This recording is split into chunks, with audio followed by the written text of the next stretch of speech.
What's going on, everybody? Welcome to the Word on Woodward, presented by Raymond. I'm Nhl Draft, soon to be joined by Carly Johnston and Art Ragnar. We're live from Comerica Park today for the last time of the season. Shout out to Pause for picking up Carly and I and dropping us off at the ballpark today in that awesome Chevy truck. It was awesome. He's a great driver, just so everybody knows. And we've got a great show planned for you guys. As always, a lot of great guests. We're going to talk a lot of Tigers baseball, a little bit of a season recap with MLB.com's Jason Beck. We'll have Dan Dickerson join us, Trevor Thompson from Fox Sports Detroit, Matt Shepard. I'm sorry, Matt Shepard of Fox Sports Detroit as well. And we've got a lot more for you guys. So Hockey Hall of Famer Larry Murphy is going to join us later because we've got some NHL draft talk coming up as well. That happens just a week from today. So a lot going on. Without further ado, we're going to bring in Art Ragnar. Art, I hope you're ready. I just sent Pause to pick you up as well. Oh, yeah, I can't wait. You know, Pause and I go back a long way. I'm sure you do. You go back a long way with a lot of people, don't you? Yeah, you bet. You bet I do. You know, longer than I care to admit at this point.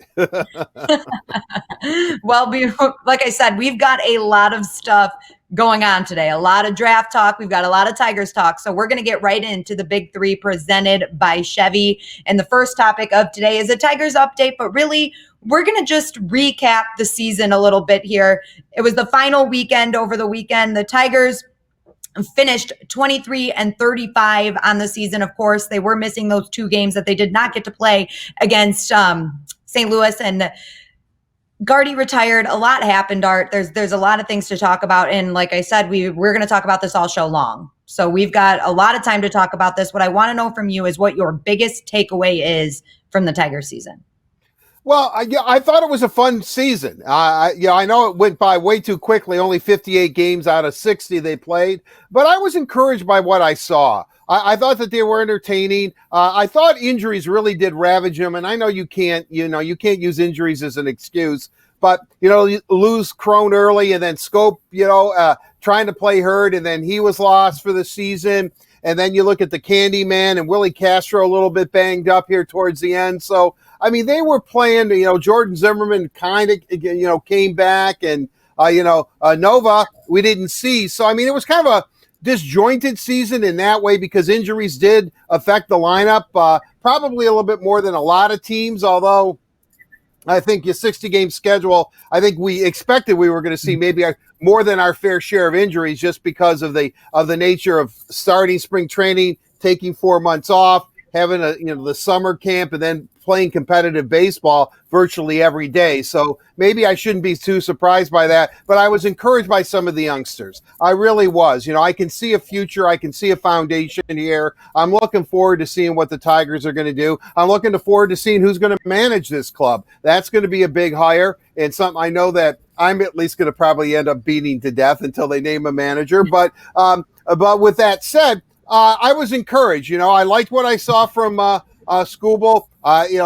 Casey Arthur Mize is still my guy. I know he was disappointed, but he didn't lose his confidence, and he didn't look defeated out there. Michael Fulmer, I said this all season long. Whatever Michael Fulmer gives you this year is a bonus.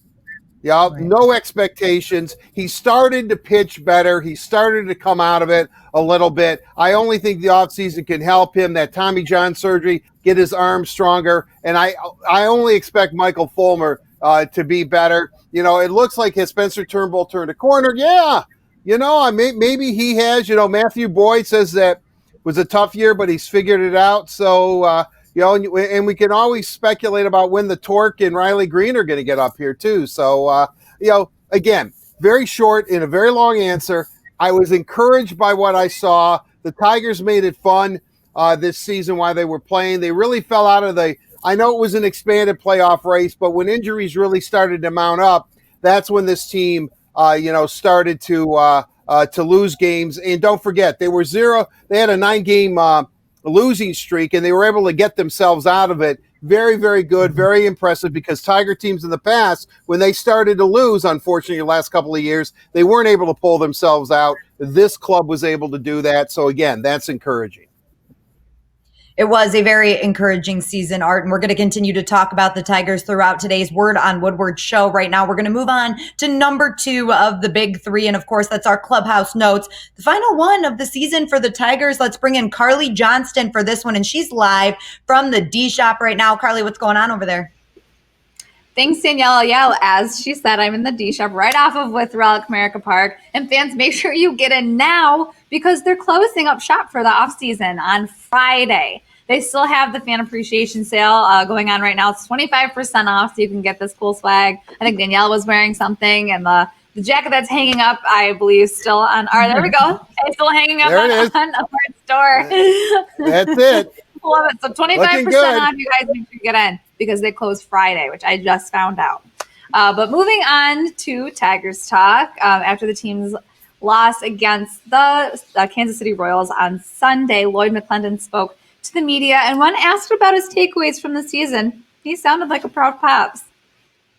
My feelings haven't changed. These guys, in fact, I just got through thanking all of them in the locker room for their efforts. They gave us everything they had every day. Some days were better than others, and that happens, with young players. But they're learning what preparation is all about and what it takes to get to the next level. And I'm extremely proud of all of them.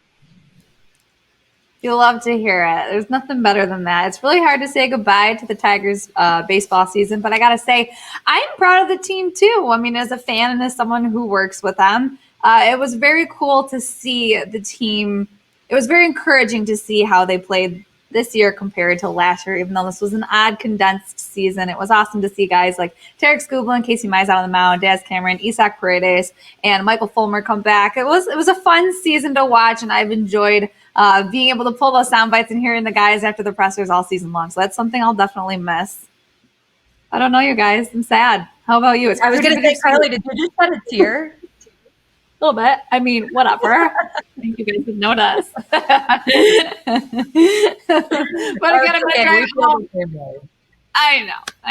But I'm going to drive it home, you guys, Friday. This shop closes down. So make sure, not for good, just for the off season. But make sure you stop by. Everything's set up. They have all the new swag. So 25% off. I'll be here all stream long. I'm definitely going to have to swing by because I need some new Tigers gear. Everybody should. Again, 25% off, guys. Thank you, Carly. We will see you later in the show. As I said, Tigers today, but we definitely have some Red Wings news as well for our third topic of today's Big Three. They were making some headlines over the weekend, and of course, we are just a week away from the NHL Draft, and ahead of that, Dominic Turgeon was signed to a 1-year contract extension along with Sam Gagner. Now, I want you to focus a little bit more on Sam Gagner because he is going to bring that veteran presence for the Red Wings that every team needs, especially during a rebuild when the Red Wings are full of young talent. What do you think of the extension, and what are you expecting to see out of him in the coming year? Well, obviously, I think this is a good move because the Red Wings need some veteran forwards who can produce a little bit offensively. I mean, Sam Gagner, when he plays all of 6 games here before the season was put on pause and eventually canceled. In the Zoom call, I asked Steve Yzerman, I'm obsessed with who's going to play second line center. And based on what Steve said, Gagner obviously has an opportunity because he's a center. He can play all 3 forward positions, both wings and obviously center. But it sounds like to me that don't be too surprised when the season starts if Robbie Fabbri isn't your second line center. But with that said, I really like this pick. I've always liked Sam Gagner. He's very familiar. He's kind of a student of the game, knows the history of the game. I think he really likes being here in Detroit. He knows the history of this historic franchise, the whole original 6. And it means something to him. And I think he's going to be a really, really good mentor, a good pro, a good two-way player for the most part. He knows how to do it. He plays the game right. And I think where the Red Wings are right now in this rebuild, to sign a guy like Sam Gagner for $850,000, is very cap friendly. And you have a really, really good player whom I said, can still put some points on the board. Art, you mentioned the veteran presence that Sam Gagner brings. The Red Wings acquired another veteran, a veteran defenseman in Mark Stahl, and a second-round pick in a trade with the Rangers. This is great, in my opinion. I think it's awesome that we are going to get a veteran defenseman that can probably be inserted into the lineup immediately for the Red Wings, and another second-round pick in 2021. Steve Yzerman did a good job with this one. Well, obviously, let's be honest. I mean, Tampa Bay won the Cup last night, and that's Steve Yzerman's team. I don't care what anybody says. So congratulations to Tampa, and especially to Steve for obviously a job well done.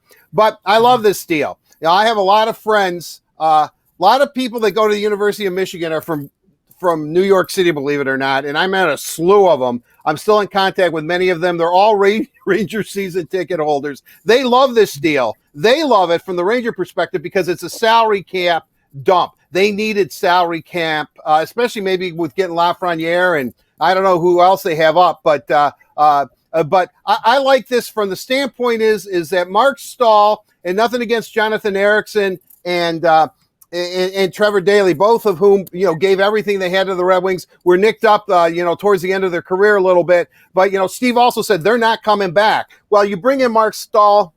Look at this, look at his point total, left-handed shooting defenseman, played 55 games last year for the Rangers. I think he can really step in and help solidify that blue line as the younger Red Wing of defensemen. And there's a lot of them, but they need some mentors. Mark Stahl's really, really good. And I think the caveat to all of this and what's really, really big, can I say that again? What's really, really big is that second round 2021 draft pick that they're getting. Steve has been, very upfront. Well, I want to acquire as many picks as possible. The more picks you have, the better you have chances of actually hitting on players. Now I'm going to look into the future, and I'll be saying this on WOW shows from now until the trade deadline, the NHL trade deadline. He being Steve Yzerman, could actually move Stahl and maybe even Sam Gagner at the deadline in order to acquire more picks. For team needs a veteran defenseman, team needs a good, solid forward who's a good leader, good guy in the room as in Gagner. These guys could be attractive pieces so they can get a couple of more draft picks. Well, Art, as you mentioned last night, watching the Tampa Bay Lightning hoist the Stanley Cup, we trust in Steve Yzerman to build a team. He knows what he's doing. We'll talk more about the series, the Stanley Cup Finals series, and the Red Wings moves along with the NHL Draft when Larry Murphy joins us in downtown Hockeytown. For now, that wraps up the Big Three. The Big Three is presented by Chevy. Chevy cares. That is why Chevy Clean dealers are committed to using enhanced vehicle cleaning measures with CDC-approved cleansers before delivering your vehicle after purchase or service. So when you're ready, you can find new roads with confidence. Now, everybody, we're going to welcome in another guest for our mailbag delivered to you by Little Caesars. Today's guest is Jason Beck, MLB.com Tigers writer. Jason, the Tiger season is over. How are you feeling? Have you had a little bit of time to unwind, take it all in? It's very weird. I'm still getting adjusted to it. It's, even when, covering road games from home and, doing a lot of basically every interview off the computer, there's still that withdrawal factor when you go in.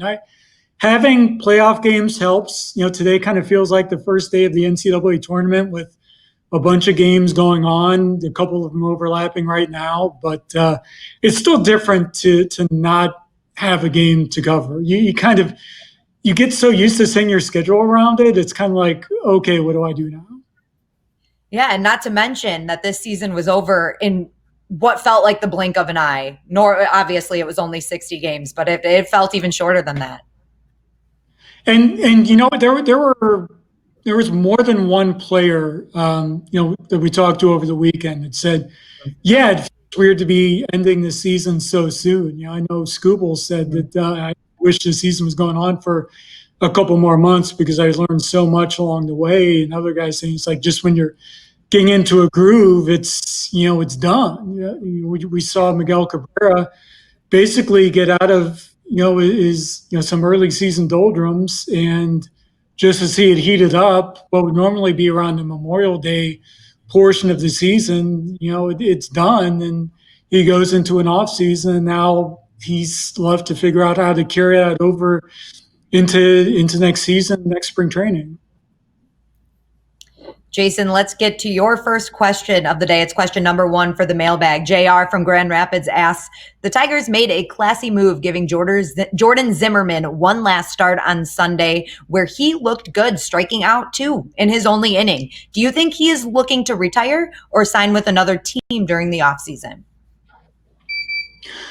Well, I checked in with Zimmerman actually earlier today, and he's still kind of he hasn't set any plans yet. I think he wants to kind of relax, decompress early this off season, spend some time with family before coming up with any plans. So he's not rolling it out. He's not saying for sure that he's back in. So I think part of it's going to depend on what the free agent market looks like. I think there's a big mystery for a lot of us what is going to be out there for players beyond that top group, just because of what all happened this season and what teams are going to be looking to do.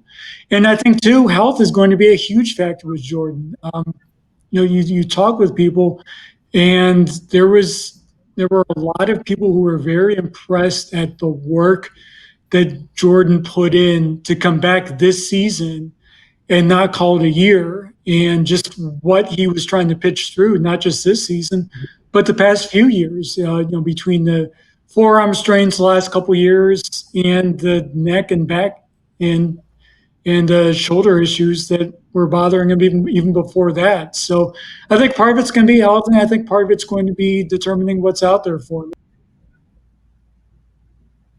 Art, question 2 is for you, and we're going to go back to the Red Wings for this one. We talked a little bit about this in the Big 3. Frank from Ironwood asks, Wings made some nice moves, re-signing Sam Gagner and picking up Mark Stahl. Does this tip their hand at all for who they're drafting, or just looking to get better?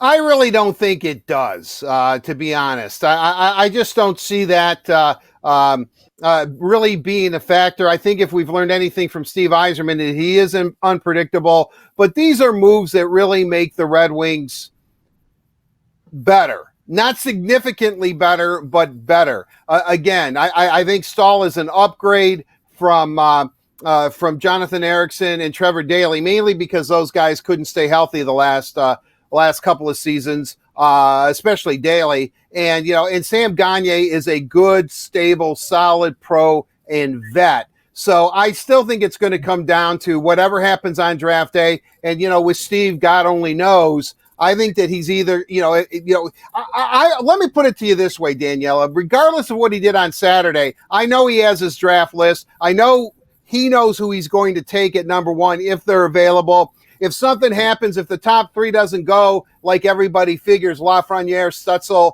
and Byfield, then whomever drops him, and it's not going to be Lafreniere, but I would assume, again, at 4, if Byfield and Stutzel don't go 2 or 3 or 3-2 regardless, then that guy's going to be a Red Wing. That guy will end up being a Red Wing. But aside from that, I can't figure out, will he go Drysdale? Does he like Askarov enough now after what Vasilevsky did, who played every game for Tampa, who Steve drafted in the first round, 19th overall, from a pick he got from the Red Wings for Kyle Quincy, by the way. Vasilevsky, that is. They drafted him with a Red Wing pick he acquired from Detroit. All I'm saying is this, is that, no, I don't think it has any impact on what he's going to do in the draft. I think these are good moves. As I said earlier, not to sound too redundant here, maybe he moves these guys at the trade deadline because they're good, veteran, solid pros, and gets more assets in the form of draft picks that he can still use. I mean, getting a second-round pick and Mark Stahl for future considerations, even though I know it was all about the salary cap and, the Rangers were really up against it, I think was a really, really good move. I like Mark Stahl. Granted, he's getting a little bit long in the tooth, so he's kind of fallen off. And I know the Rangers are getting younger, and people are excited about them. But again, not a great offensive weapon, but a plus player. I really, really like it. And I also want to say to Jason, and because You didn't have to do this, but thanks for shaving. I know you shaved about an hour ago,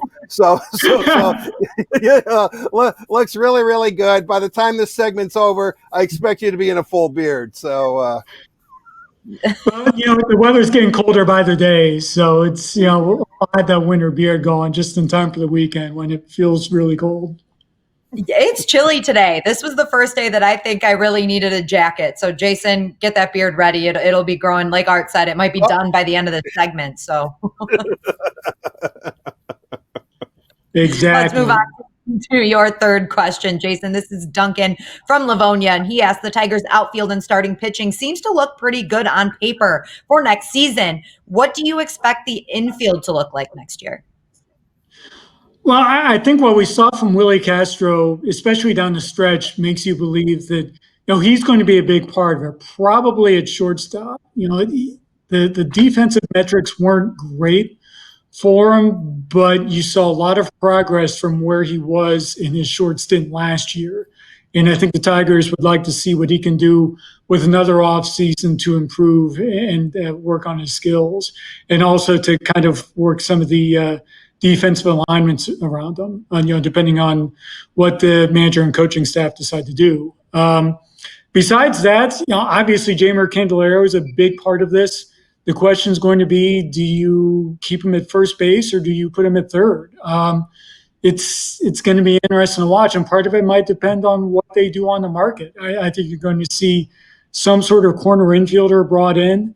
Paredes showed promise, but there were also just as many signs that, maybe he's not ready yet. Maybe he could benefit from at least, a short stint, maybe half a season at AAA to see some more veteran pitching and kind of adjust and get used to that type of level of pitching. Remember, he came up from AA, so even with all the experience he got in winter ball in Mexico, that's a big jump. And I think the Tigers would like to get some finishing touches on his game and on his play judgment before pushing him forward. Second base is going to be interesting. Do they re-sign Jonathan Scope? Is he out there to re-sign? I think, that's the obvious place where the Tigers could benefit from having a veteran presence, especially in terms of a double play combo. They loved what they saw with Scope. Scope seemed comfortable here. Does he want to come back? Does he want to try to leverage this breakout season and land with a contender? Who knows yet? But I think there's at least interest in trying to keep that combination together and move forward with it and try to build off of that. Jason, Tigers fans have a lot to be encouraged about with this next and final question. You guys are going to tell us just how encouraged they should be. Rick from Dearborn asks, this season, we had some hope about a playoff run. When do you think the Tigers will reach the postseason again? Jason, you go ahead and answer that first. I think part of it depends on what is the postseason going to look like going forward. Do they go back to the old 5 teams in each league format, or do they expand to 7? I'd be surprised if they keep 8 teams in each league going to the playoffs. That would be a big picture. I tend to believe it'd be more likely to see 7. But even then, if you get 7, that means the top 2 teams in the division are in. So, and that changes things quite a bit when you look at a division with coinciding rebuilds between the Tigers and the White Sox. The Indians, it looks like their window is closing. It might not be completely closed just yet, but it's their years would appear to be numbered. The Twins, it's going to depend on what they do long term with some of these guys. Do they go to try to keep some of these guys under long term contracts and build off of that, or do they try to throw everything into these next couple of years? I think next year is still a year of progress for the Tigers. I can see them, depending on what they do in the off seasons, this off season and especially next, potentially moving into that window of contention into in 2022. if you can get that rotation together, if you can get Torkelson up here by the end of next season, and if you can, more importantly, get some veteran hitters in to build around that, I think this team would be good enough to get into a playoff race in 2022. All right, Art, what do you think? When will we be seeing some October Tigers baseball? I think they could be in contention next season if everything fell into place, meaning, Scoob and Mize got it together. Willie Castro can do this over 162 games. Miguel Cabrera can, at least reach 75% of what the old Miggy was. Victor Reyes keeps improving. Michael Fulmer comes together. Spencer Turnbull, everything would have to fall in place. So probably next year over 162 game schedule, I don't see the Tigers. I think that they're going to be better. I think they're going to hopefully be 500 or better, but they're going to set themselves up nicely. I agree with Jason. I would love to see Torque, and I might be the only one, but I'd love to see Riley Green up here too, towards the end of the season next year, just to see what he can do, exactly where he's at. You hear about some players, and I get this all the time from fans. Other organizations, they bring up guys, and I'm watching him, and he's like 19 years old, and whoa, don't the Tigers have a lot of young guys? Where are they? So please just bring up Riley Green and just to shut those people up. But with that said, I really do believe that the Tigers can contend and maybe even make the postseason 2022-23, right around in there. That 2022 season, I really think, I kind of cross my seasons because hockey overlaps by a year. You know what I mean? It's like 21-22 season, but would be by 2022, I think they're going to be in contention, whether they make the playoffs or not. But I would be greatly disappointed by 2023 if they're not in the playoffs. If it's 7 teams, 8 teams, 6 teams, 4 teams, whatever. I think 2023 is realistically the year that I think that they will be a playoff team. I think that 2021, just too many questions right now. Too many things have to fall into place. 2022, I expect them to contend, and depending on how things play out, maybe they make the playoffs, but 2023, we'll be sitting here in 2023. Jason will have a beard down to his knees by that time, and we'll be talking about the Tigers and their first round matchup against the Chicago White Sox or something. Because I do think, and I really like what Jason said, I think you could see it this year.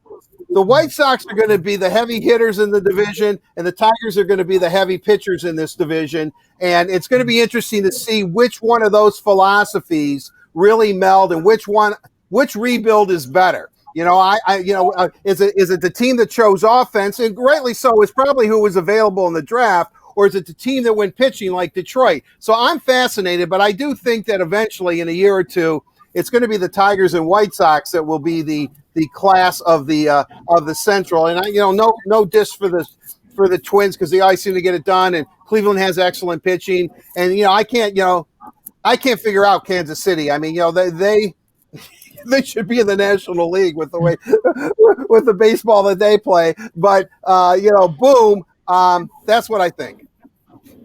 And two wild cards for that. I was going to say two wild cards for that too is that the Tigers have another, most likely another top 5 pick coming next year, and that's going to be huge for this team. And secondly, we don't know what the free agent market's going to look like. There could be opportunities for the Tigers to find somebody who really has an impact, not just in 2020, but next year, and really is a difference maker. Well, Jason, we appreciate you joining us today and throughout the entire baseball season. We still have your contact info, though, so don't think we're throwing that out. We're still going to need you here. There's going to be some Tigers news coming up.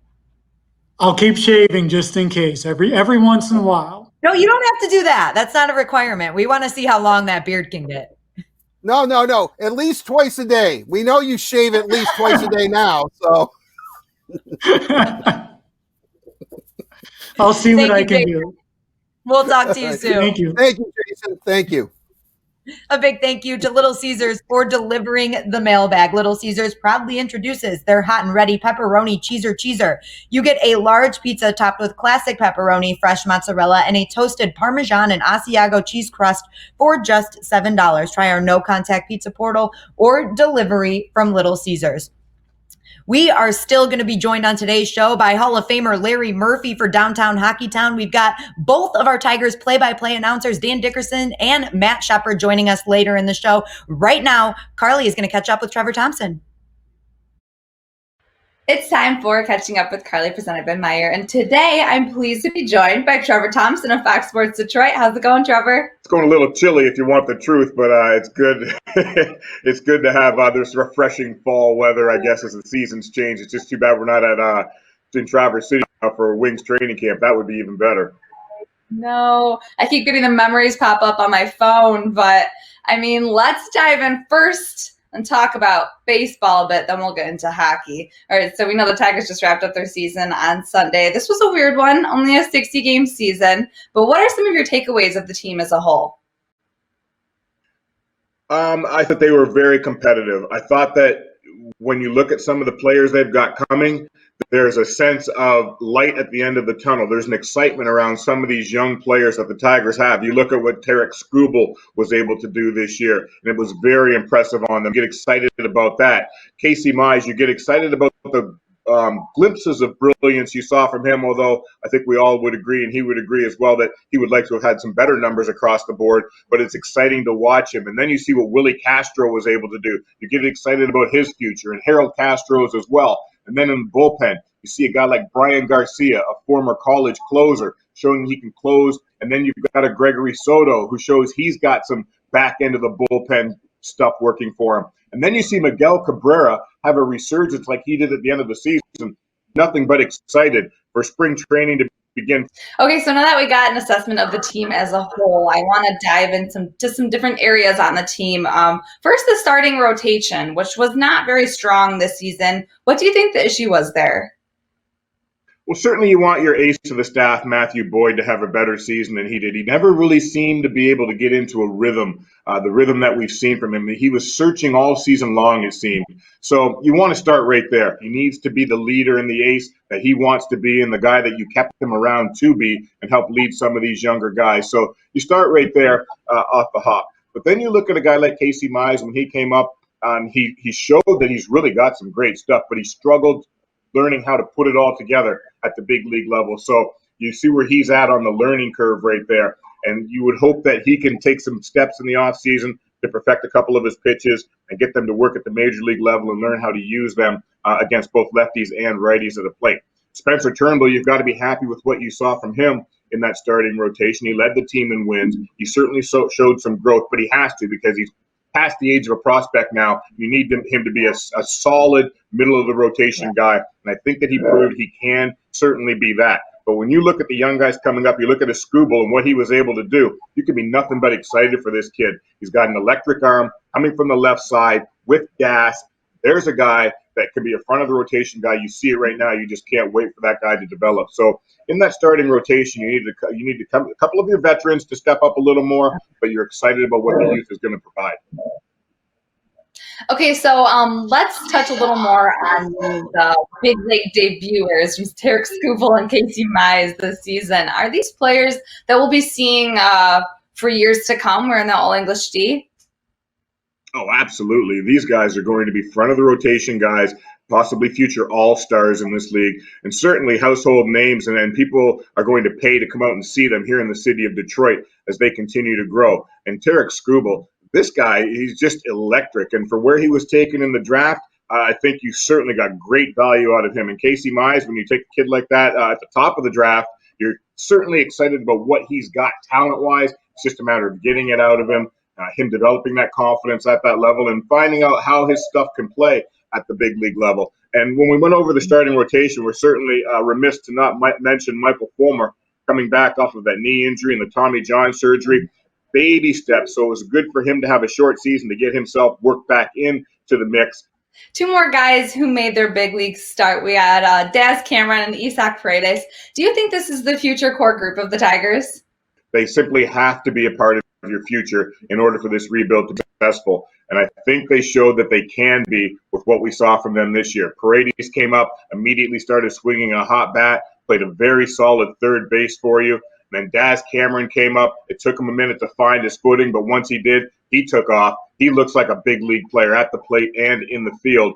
And they have to be because you've got other versatiles like a Willie Castro, Jamer. So when you've got that versatility, you're just finding homes for these guys. They can continue to be placed in one spot, know where they're going to play when they show up at the ballpark, and be your core group leading this rebuild and back to the playoffs for the Tigers. Love what I saw from those guys. Very encouraged and can't wait to see them grow as Detroit Tiger players.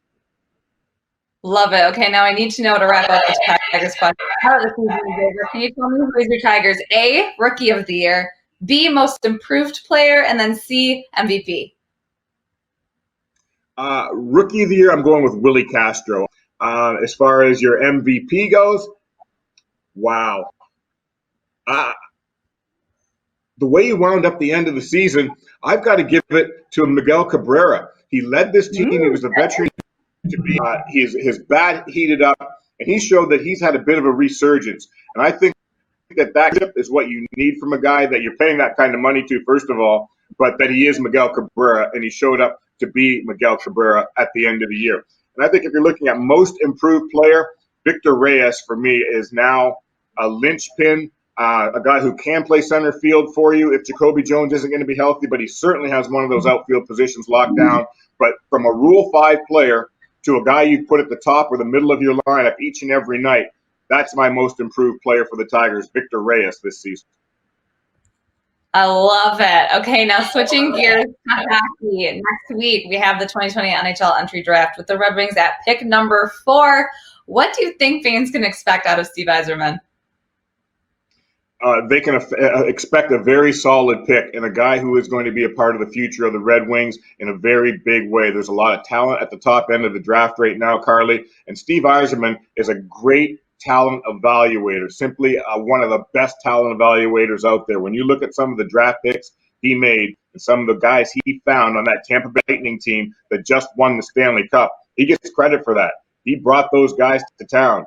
He evaluated that talent. So I think when you look at what Steve Yzerman is able to do as a talent evaluator, as a drafter, as a GM making moves in trades, you can count on him to make the right move each and every time.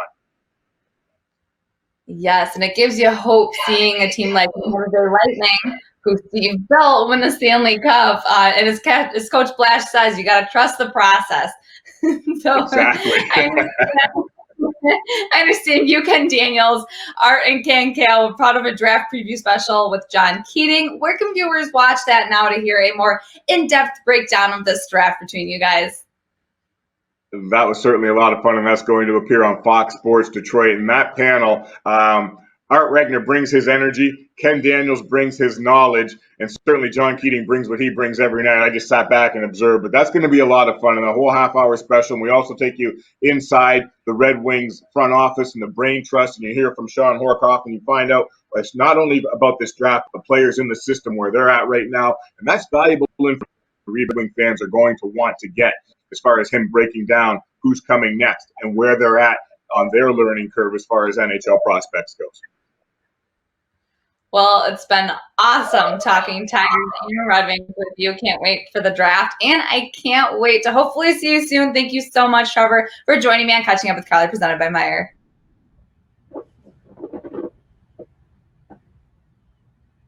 Thank you, Carly and Trevor. You all heard Trevor give his Tigers awards on the season. So we're going to get into Bet You Didn't Know, presented by PointsBet Sportsbook. And of course, bring back Carly Johnston for this one. And we're going to give you guys our personal take on the Tigers awards. So each of us have some names picked out, and we're going to talk about those. So Art, I'm going to have you just take it away and start it right off. Who is the Tigers pitcher of the year? The Detroit Tigers pitcher of the year. I'm calling these the Wowies, by the way. It's the Wowies. It's the Wowies Detroit Tigers edition. We'll also have one for the Red Wings too.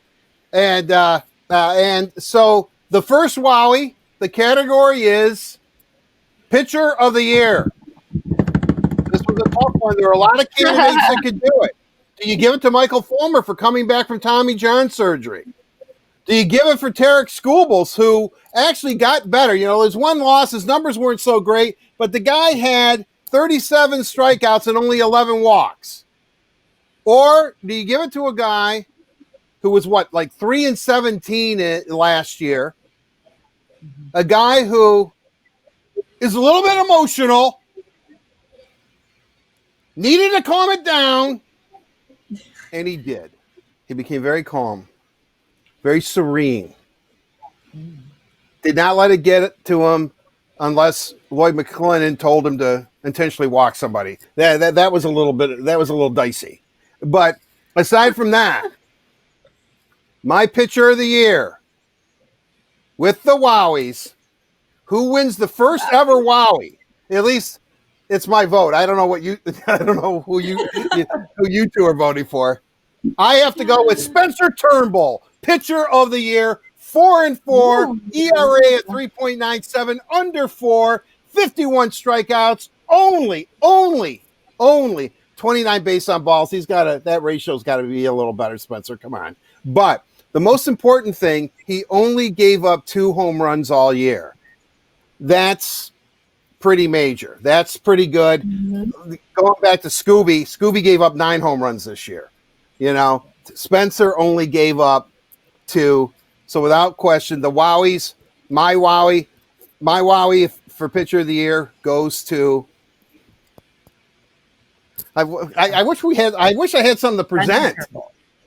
I've got so much crap in this room too, but right? No one wants anything in that room, Art. We'll think of something better.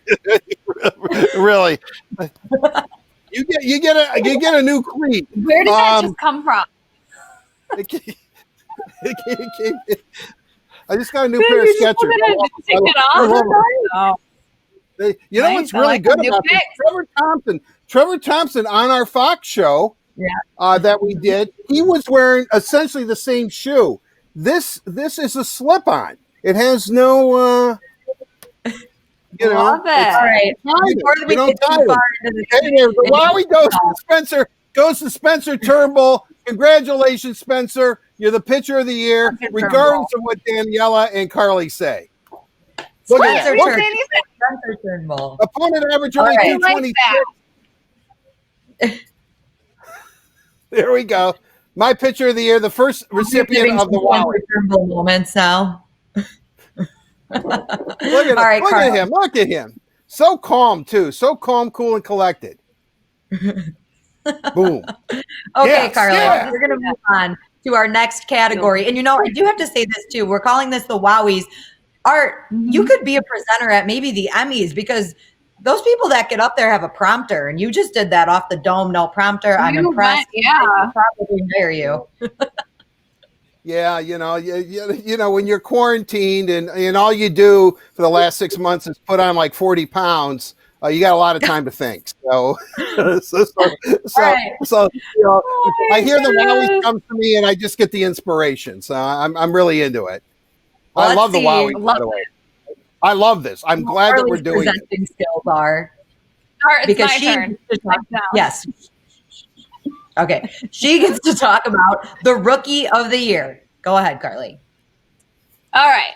So my Tigers rookie of the season is none other than, I'm sure you guys know exactly who I'm choosing, Willy Castro. I mean, there's no surprise there, really. I was going to go against the grain and pick someone else, but how can I when you look at stats like this? Well, I also read that Castro's 2020 season is the 11th best rookie campaign by a Tigers hitter since 2000. And as you saw there, in 36 games, Castro racked up 24 RBI with 349 batting average this year. He's definitely an honorable mention, to say the least, in the AL Rookie of the Year award, leading the league rookie class of hitters with his batting average, as I previously mentioned, 349, and slugging percentage. So I don't know about you guys, but he makes me really excited for the future of this organization. Like, I feel like Willy Castro will definitely be wearing that Old English G on his chest for quite some time. He was a force to be reckoned with this season as a rookie. I agree with you, Carly. There were a few of them that we could have picked, but Willy Castro definitely takes the cake. I agree with you on that one. And Art, we're going to go back to you for this one. So I hope you had a moment to collect your thoughts for this presentation. Most improved player. Well, there's several ways you can go with the most improved player. Do you base it on, their work just this season, or do you base it on where they were last year and how they got significantly better this season? And so my Wowie for the most improved player, I have to go with Victor Reyes. Victor Reyes was asked to do a lot, play multiple outfield positions, also lead off for the Tigers too, which is really not a real easy job. Is that Reyes or is that Paredes? I don't know.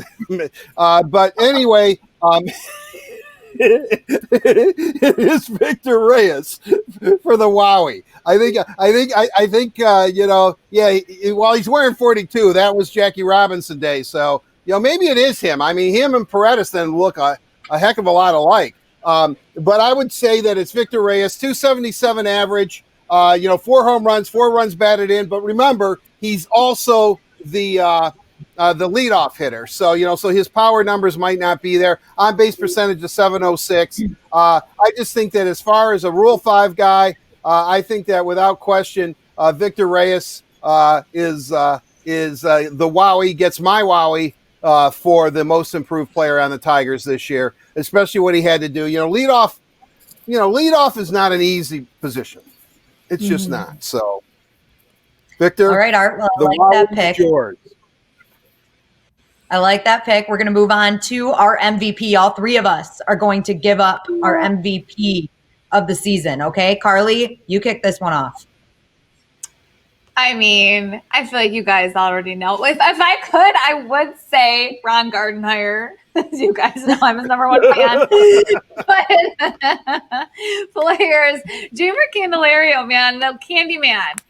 I guess it's really, look at his numbers, 297 batting average, 29 RBI. He was the guy that I would have chosen if I was asked my MIP, the most improved player, would have been Jeimer Candelario. But I don't know. I just, especially towards the end of the season, the second half, every time it was like, all right, I know he's gonna hit that bat, or he's gonna hit that ball tonight. Like, he just had a hot bat. He had such a great streak that it was really cool watching him play. I was confident in him, could always rely on him to get an RBI. And he was just definitely one of those players that we noticed if he wasn't in the lineup.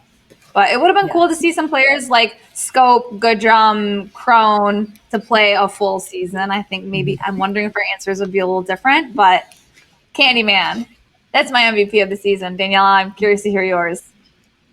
Well, you actually just mentioned him, Carly, and I'm going with Jonathan Scope. I thought about this a lot.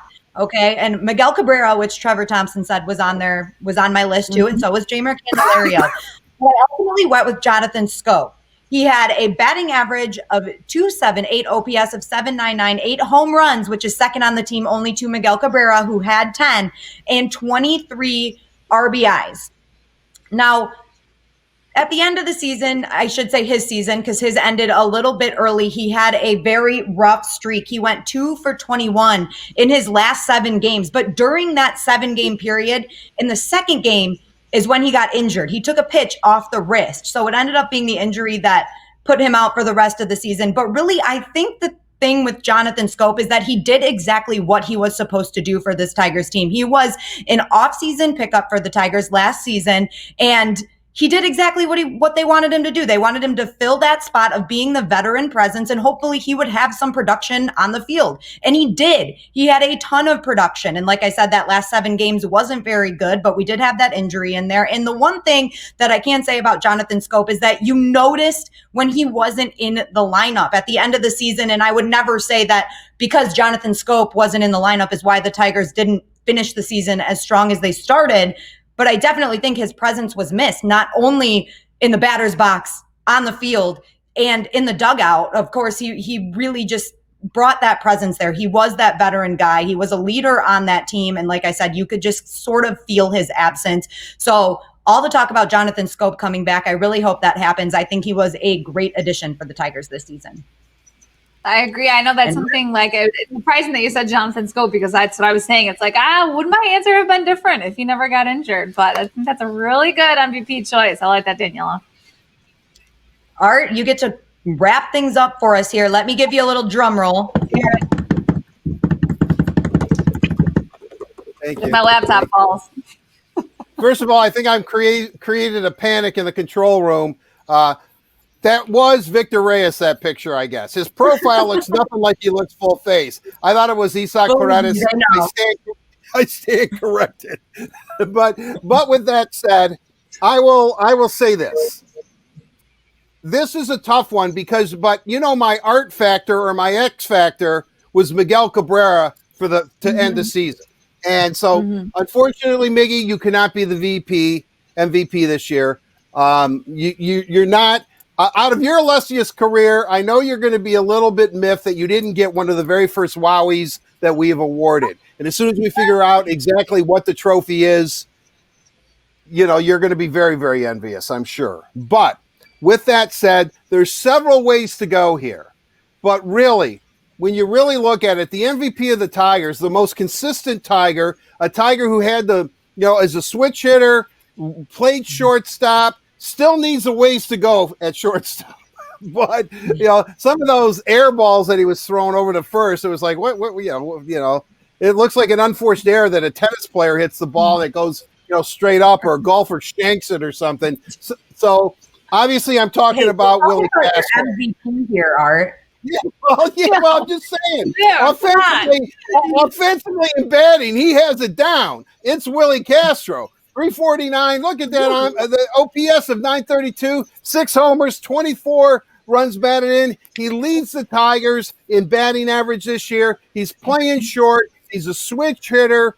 He was the most consistent hitter. Now, granted, he only played I think 38 or something of the 58 games that the Tigers played. He didn't make the club out of spring training. He didn't make it out of spring or summer camp, whatever that was. So he was down in Toledo. But when he came up, he took the most of his opportunity. And I think day in and day out, since he was inserted into the lineup, he was the one guy that you could count on. He was the one guy that was always hitting consistently. Nothing against anybody else, because, sometimes when you're talking about an MVP, it sounds like you're knocking other players on the team. But he didn't have like an 0 for 100 slump or anything like that. He consistently provided it, and a switch hitter, which was good. I just think that if you really look at an MVP, it has to be So my winner of the Wowie for the MVP is definitely Willy Castro. The interesting thing about him is, will he be able to do it over the course of 162 games? He'd proven in the 30 some odd games he played that he can certainly do it. But that would be the big question mark. But something tells me that we won't have to worry about Willy Castro, the MVP. This Wowie is for you, Willie. Wow, so he got both the Rookie of the Year and the MVP, 2 Wowies. Yeah, well, that goes to show, kind of shows you where the Tigers are at as a club or as a rebuild, but that's pretty cool. If your Rookie of the Year is also your MVP, then, like I said, there's a foundation. It's starting to come together for the Tigers. I'm just eager to see what next year brings. Love it. I think we all are, Art. That was a great answer. Congratulations to all of the Wowie recipients, the first ever Wowies. So claps for you. Round of applause. Yes, It's all really. Carly pat on the back. Oh, but really, Carly? Whoa. A Carly pat on the back. That is significant. Whoa. I know. All right. Well, What's the highest really number? gonna be a- That does it. For that you didn't know. Presented by PointsBet Sportsbook. That you didn't know is presented by PointsBet Sportsbook. PointsBet is an official gaming partner of the Detroit Tigers. Download the app and follow PointsBet USA on social media for more information. Every time I get into our PointsBet close, you guys, I'm laughing. Carly, you guys crack me up that I can't even get out the words that I'm trying to say. So I'm going to let you take it away. What's going on in our social world today? Okay, well, first off, as we know, the Tigers season has ended. The regular season for the MLB has ended. And the Tigers tweeted out an awesome video. So take a look. Hey Detroit, we know you haven't been able to be here in person, but trust us, we have felt your support all season. We know you've been rooting us on from home. even through all the challenging times. We can't wait till we're back together here again at the ballpark. We couldn't do what we do without you. So we just want to say thank you. Thank you. Thank you. Thank you! Because no one roots like Detroit roots. like Detroit roots. Love it. Fan appreciation as we round out the season. It's amazing. You guys have been awesome from home, even watching the Word on Woodward during the season. So thank you.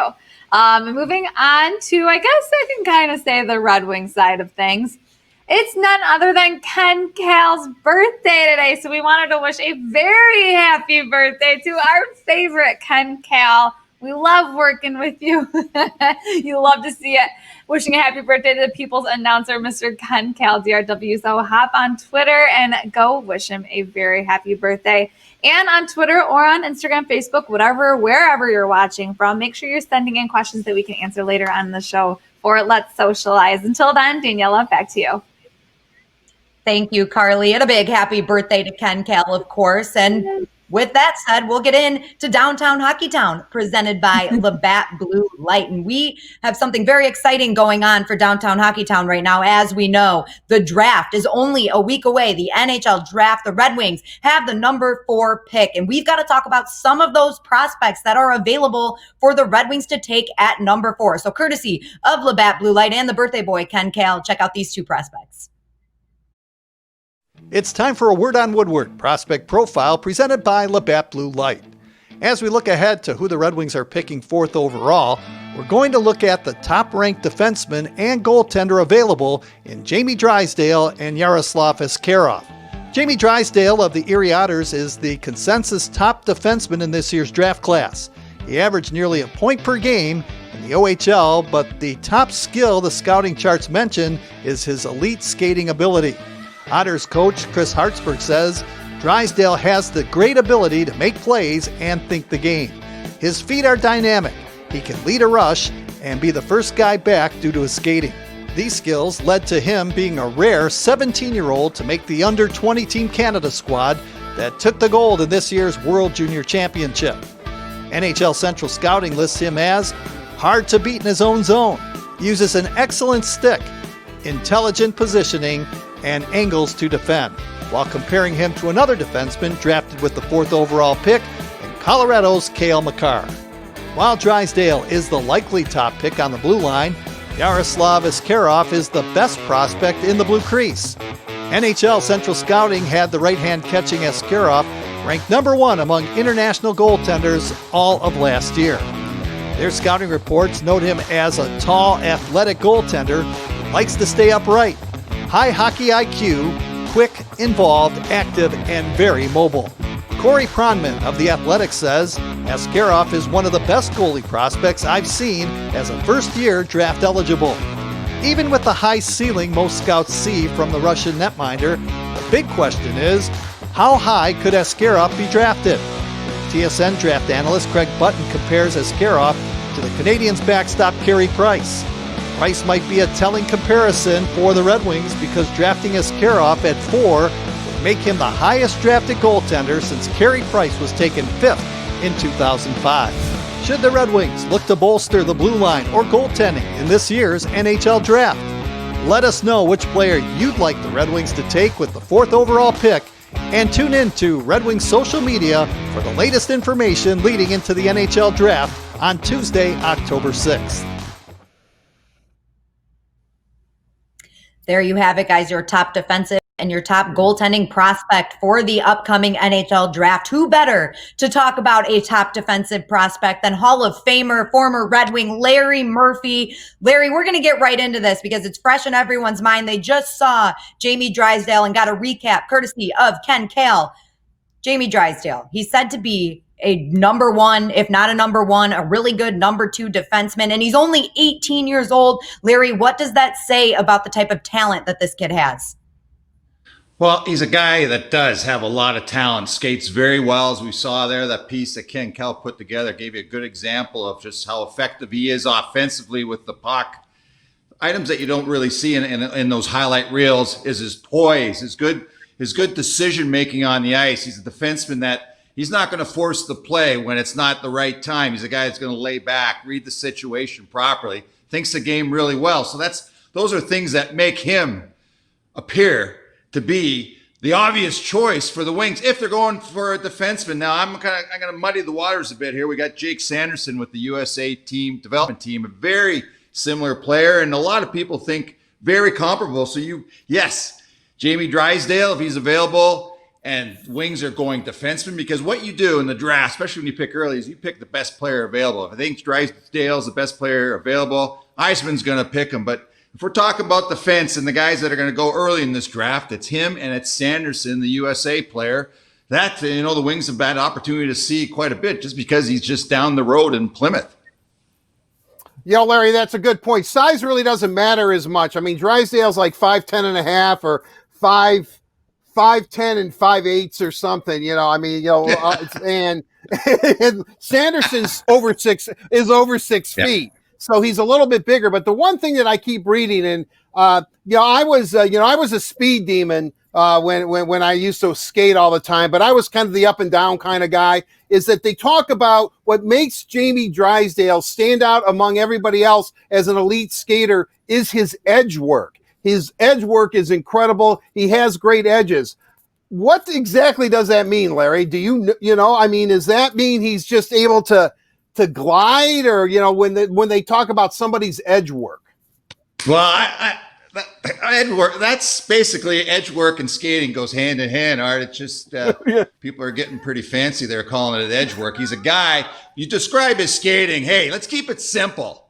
He's a guy that's got a lot of speed. He gets up the ice quick. He gets back the ice quick. Skates well backwards. He's a guy that pivots well. That's the big thing for a defenseman. There's guys that can skate great up and down the ice, but the ability to back up, turn to your right when necessary, turn to your left when necessary when you're challenged by a forward. And he's a guy that excels in that area. And he's a guy, too, that realizes that, yes, he's got that offensive side of the game. He's got it down pretty good. Defensively, that's an area where if he's going to make that step into the National Hockey League, he's got to be a little better defensively. I'm not saying he's lacking at all in that area. It's just that going from the junior game to the pro game, you've got to be much more assertive defensively. You've got to close guys down. You've got to be able to take their time and space, as the cliche goes. And that's an area that he's going to develop after he's drafted, whether it's the Wings or whomever he ends up with. But yeah, he's a guy that the upside looks great. He's a guy that you can potentially play 23, 24 minutes a game for you. Boy, that puts you right there, as Daniela was talking about. That's a top pair defenseman. And if the Wings pick him, that's the exact spot they expect him to fill one day. Larry, let's switch gears to the second prospect that we saw, and that is Yaroslav Askarov, the top goalie prospect in the draft. All right. We talked about this a lot. Art really likes Askarov, but at number 4, that's a really high pick in the draft. Is there any chance that Steve is looking at Askarov at that number 4 pick? Oh, definitely. He's definitely considering. Steve's going to pick the best player available, and he doesn't care. When you take a goaltender, that's kind of it's kind of looked at as taking a risk. But look at Jonathan Bernier. He was a first-round pick. He was picked 11th. The Penguins picked Marc-Andre Fleury first overall. So as you point out, it's not unheard. He's a big guy. He's 6'3". The great thing about him is that they can watch him play. He's already started playing this season. He's played 3 games in the KHL, and he's put up big numbers. So he's done well. Now, yeah, he's a young kid, and I'm sure they're picking their spots when they're playing him in St. Petersburg. But if the Wings are seriously considering picking this guy, I know they've been watching him this season. And that's a luxury they don't have with many players. Guys in Europe, they do, or Russian young kids that are playing the KHL. But obviously over here, they haven't seen these guys play in a long time. And that's I'm just going to go off page here a little bit. And this is, learning from Art. Art likes to do that. He just likes to weave and bob and go different directions. Talk about the possibility of a trade. This draft, the one thing about this draft, the characteristics of it is after Lafreniere, the number 1 pick, after that, there's not really a big drop off. So you go through 10, go through 12. Not much difference between number 2 and number 12, as there has been in the past. It's more balanced. So, hey, Eisman acquiring those assets. hey, the possibility, if there's a guy that he thinks that's going to still be available a couple of picks later, Art, I know you're going to buy into this one. He'll flip for and pick up another draft pick or maybe even a potential young player. Yeah, it would be great if he somehow could maneuver and get 2 number 1 picks and take those 3 second-round picks or something like that. Give up 4, but then he finds himself in like 6 or 7, and then he gets like Askarov and Lucas Raymond or something. I mean, that would be, then like I told Trevor Thompson last year, then Steve would actually walk across the Detroit River from Windsor to Detroit. I mean, that would be like a miracle if he could do something like that. Larry, I really want to, I want to ask you this. I guess, I asked you, thanks for clearing up edge work with it's just somebody who's trying to justify their job. Oh, he's got great edge work. He's got great edge work. Okay, yeah, sure. He skates. But he can skate well. That's all he can do. He's a good skater. With that said, Askarov. Now I know this from being, very, very long ago playing goal myself. I'm left-handed. I caught with my right hand. That was my catching glove. My stick side was Askarov's the same way. I think Grant Fuhr was the same way. There's not many goaltenders like that, for whatever reason in the NHL. I'm curious, you being a Hall of Fame defenseman, is that an advantage for a goaltender? Does that change the way a shooter, shoots on a goaltender because they're used to his glove side being his left side, his glove side is his right side? Well, yeah, they'll obviously be well aware of it. Going into every game, that's always a topic of discussion, which hand the goalie catches with. So obviously the blocker's on whatever side. But, when it comes to a goaltender, yeah, there's things like the ability to get behind the net, stop the puck, be able to handle the puck well. I mean, that seems to be a criteria for any goalie now today. They've got to be able to skate. They got to be a real good skater. And then even though they only skate maybe 20 feet, but they got to be a good skater. Handles the puck. Okay, he's going to improve. But the thing is, with a goaltender, hey, stop the puck. I mean, that's all it's all about. The kid, I don't care if he catches, puts the glove right here. As long as he stops that puck, he's doing his job, and that's the guy you want. So, I know, Art, you're a baseball guy too, and then you're probably swinging from different sides of the plate, what have you. And hey, as a goalie, hey, you stop the puck. That's all you got to do. Well, all right. So it isn't out of the realm of personnel or out of the realm of possibility, pardon me, that Steve could shock everybody again. Last year it was Mo Seider. Don't be surprised if Steve gets up there or, on the virtual thing and says, yeah, with the 4th pick, Detroit Red Wings, I don't know, he's somewhere in Russia, Askarov, the goalie. I know he's not here yet, but we're working on it. Sorry, Danielle. I know I'm getting a little off script here. Keep going. You got any more on Askarov? Because I'm going to switch and talk about some of the Red Wings news. So he's a typical goaltender. He's I believe he's 6'3", which now, I mean, unless they're 6'3", they don't even look at goaltender. You've got to be like the greatest goalie ever to play the game now if you're going to get drafted under 6 feet. They want big guys that cover the top of the net when they're down, and that he fills that role. He's 6'3".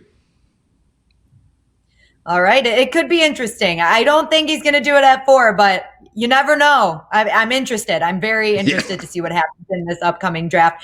But Steve Yzerman had a busy weekend last weekend ahead of the NHL draft, and he made a couple of moves, including signing Dominic Turgeon and Sam Gagner to 1-year deals. And Larry, perhaps the biggest move of the weekend was acquiring Eric Stahl and a second-round draft pick for 2021 in exchange, I should say, for future consideration. So acquiring draft picks for next year, and then you get Mark Stahl, who's a veteran defenseman. How important will his presence be for the Red Wings this season? Well, he's not at his high point of his career. The Rangers that started cutting his ice time back, and he basically played last season as probably their number 5 defenseman. But there's a couple of things about Mark Stahl that makes him very appealing to the Red Wings. First of all, he's still an excellent penalty killer. And for the Rangers, even though ice time, he was, he's 5th or 6th for defense when he played, he was always their number 1 penalty killer. They had a lot of confidence in that area. And of course, the Wings can use a lot of improvements. So bringing his his veteran experience into that area is really going to help.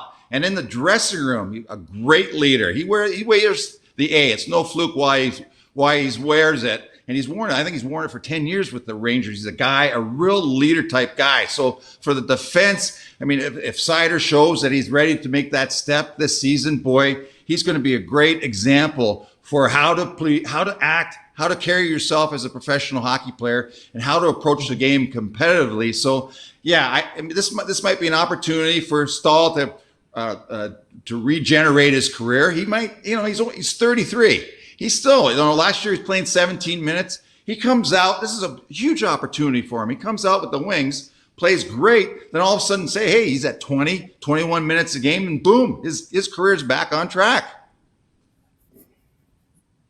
All right, Larry, I have to ask you this too. We saw the Tampa Bay Lightning hoist the Stanley Cup last night, and of course, we can't help but think Steve Yzerman built that team. It's super exciting. You know a thing or two about winning a Stanley Cup. So what do you think of the series overall, and how excited were you to see Tampa Bay hoist that cup? Well, I was happy for Steve. That was my horse in the race, was Yzerman and his connection to the team, and I wanted to see him, because he takes tremendous pride, and as you point out, Daniela, he's a big part of the architect of that team. And Braden Point, boy, what a player this guy's turned out to be. I mean, that's an Yzerman pick. So yeah, I'm glad for him. They are tremendous. I mean, boy, the overtime record was great. They played a lot of hockey. They played more overtime hockey than I think it's the league record of time playing overtime in playoffs than any other team has in the history. And they still had the legs at the end, and they're just way too much for Dallas. Great job on their part, but I think you could see this coming. Where Tampa, boy, they've been denied a lot of disappointments. You could just see it in their poise and their focus on the ice and their drive that they weren't going to let this happen again. And hey, kudos, the best team won the Stanley Cup, and hey, good for them. And hopefully one year, the year will come, hopefully sooner than later, we're going to see that again here in Detroit. Art's raising his hand. That means he has something to say. Art, go ahead, Art. Thank you, Professor Murphy. What I want to hear, thank you for explaining edge, and I guess you sort of explained what the right-handed glove means or whatever, but we'll visit that at another time. All right, you're Steve Yzerman. You're Steve Yzerman right now. You're both Hall of Famers, so it's not that far of a stretch, even though he was a center and you're a defenseman. But you're Steve Yzerman. You're general manager of the Red Wings. It's about 7:30 a week from today, 7:30 p.m. The fourth pick is on the board, and it goes like everybody thought. Lafreniere, Byfield, Stützle, they're all gone. Byfield's a king. Stützle's a senator. The Rangers got Lafreniere. What does Larry Steve do? Who do you pick fourth overall? Art, nice try, Art. Nice try. I mean, this is reality. I mean, I haven't, I follow the National Hockey League. That's my job. So I don't get to see these kids play all the time. Not like Yzerman. Yzerman, he's put together a crack staff, and he himself goes out and see the young players play. So I'm not even going to even get close. I'm not biting on that trap that you set out there, that little piece of cheese you put for the Art to get on. I'm not going there. But I'll tell you one thing about Yzerman: he'll do what he feels is best, and he is not influenced by the media, because out there's so much talk about these guys, and a lot of it is just regurgitated from somewhere else. There's really the team scouts know that's why they got Seider. The media missed it altogether. But you talk to the NHL teams after the draft, they're talking 15, 20th. There's no way he was going to even get close to being the 15th pick. He would have been long gone before that if the Wings hadn't taken him. So that just goes to show you, hey, I'm not playing that game, because I don't hang around in the college rinks or the junior rinks watching these guys day in, day out. Yeah, I talk to people about players that I've seen, but I'm not going there, Art. I'm not doing it. All right, well, hello. Yeah, Steve? Yeah. I tried, Steve. He won't tell me. He just won't tell me. Yeah, I know. I mean, I asked him. We're live right now. Yeah, if we have time, we'll try to get you on today's show, I promise. But yeah, Murph did not bite on it. Okay. Talk to you soon, Steve. Thanks. Bye-bye. You know what, Art? You know what you'd be? I compare you to they have the fact checkers for the presidential debates. Don't go make sure there. what they say is true or not. You're like the fact checker for pro hockey. You're the guy that, hey, somebody says something, you go, hey, that's not true. That's not right. That's you. That's the hat you wear. Well, thank you, Larry. Thank you very much, Larry. I really appreciate that. Thank you. And Danielle, I'm sorry you have to work with him. On the other hand, I think in some cases, Larry, I have him under control, but then in some cases, it's just like it's useless. I appreciate you taking the time to join us today, Larry. We will definitely be talking to you soon. NHL Draft is just a week away, and we will have a lot of coverage. So we'll talk to you soon again. Thank you for joining us. Thanks, guys. Thanks, Larry. And a big thank you to Labatt Blue Light for presenting Downtown Hockeytown. Labatt Blue Light, refreshing Canadian Pilsner. Visit your local retailer when safe to pick up some Labatt Blue Light. Now, you guys, we mentioned that there are quite a few players that the Red Wings can draft at that number 4 pick. And we've got a poll going on Twitter right now on the Detroit Red Wings Twitter account. Who do you think the Red Wings should draft with that 4th pick? And if it's other, make sure you tweet us who it is. But go ahead and vote, because we're going to give the results later in the show on Let's Socialize. Carly is monitoring that for us. And another reminder, the draft, again, a week away. So if you want to brush up on some of these prospects even more in depth, make sure you listen to the draft preview show. You can watch that on Fox Sports Detroit. It's airing a number of times leading up to next Tuesday's draft. So there's the schedule right there. Make sure you catch it. John Keating, Trevor Thompson, Art Regner, Ken Daniels, and Ken Kale. They've got a lot of conversation, and you won't want to miss out on that. A lot of really good draft talk. All right, so we're going to get back into baseball. Like I said, we've got a lot of baseball to finish out the show for you guys today. And right now, it's Dan Dickerson, who joined Art and I earlier today. It's time for Brush Street Beat, presented by McLaren Healthcare. And today's guest is a very familiar face, Tigers radio play-by-play announcer Dan Dickerson. Dan, thank you so much for joining us as always. What have you been doing the past couple of days? No more Tigers games. Oh, just kind of getting organized. My eternal goal is to get organized in the off season to get ready for the next season. And usually I wait till January. This year I'm going to try to start a little bit earlier. Just write some thoughts down while they're fresh in my head about each one of these guys, because we saw so many new guys this year. And just, things that I saw, and so that I don't forget by the time we get to January and I really start to crank it up. It was weird, though. To get to the end of the season, usually after 162 plus 6 weeks of spring training, like, okay, I'm ready for a little break. This time it was like, really? That's it? 60 games? It was very strange.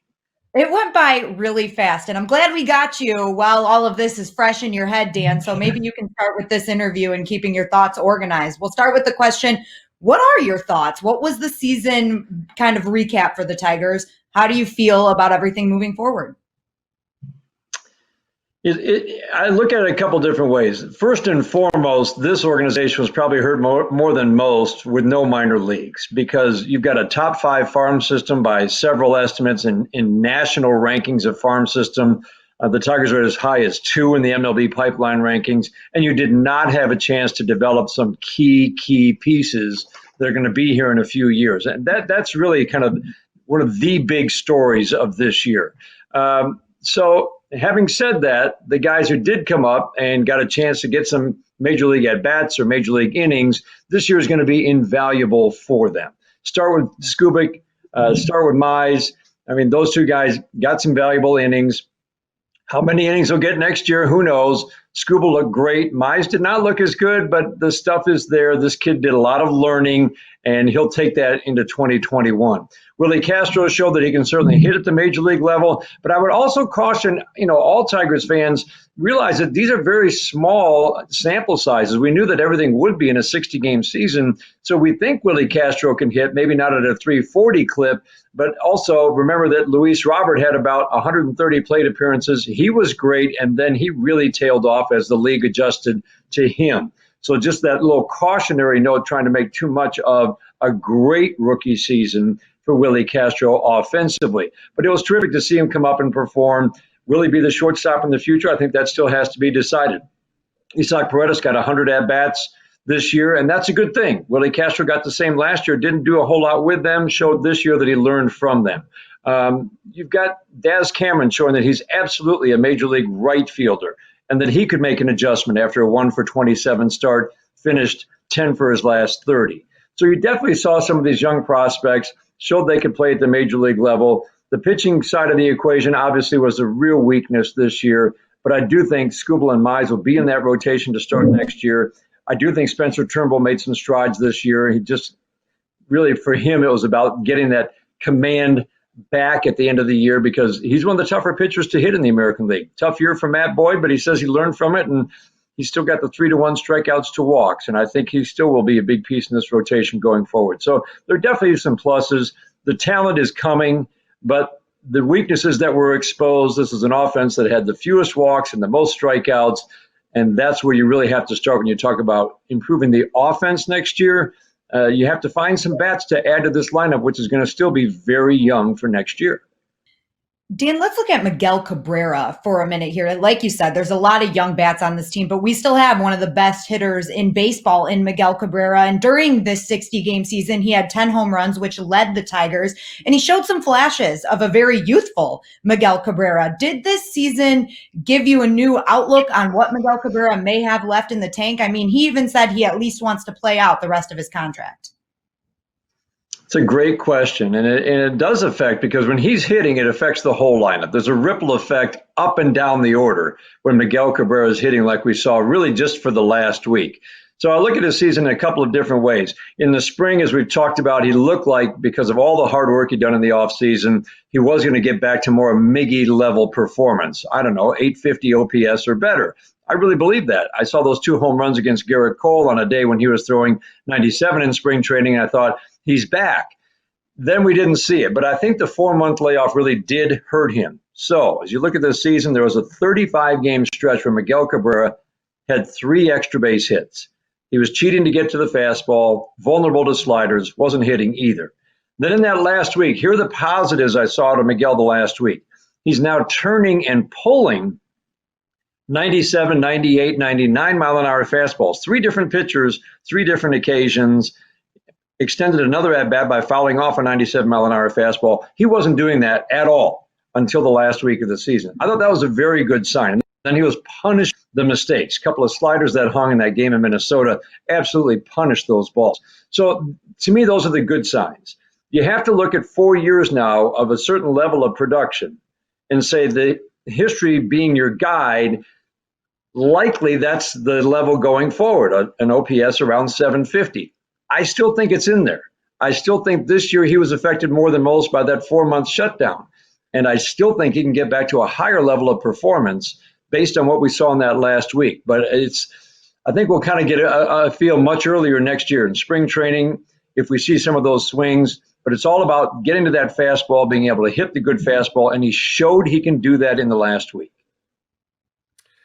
Double D, I'm going to have Matt Shepard. I'm going to talk to him on the headliner, and I'm going to ask him this question, and I also want to ask you. I mean, you see this team every single day. You saw him from day one in spring training. Obviously, Ron Gardenhire is no longer the manager. You know, we all know he stepped away, and we wish him nothing but the best. With that said, what would you like to see in the next manager of the Tigers? What do they need? Because obviously, in my book, that's the most important thing Al Avila is going to do this offseason.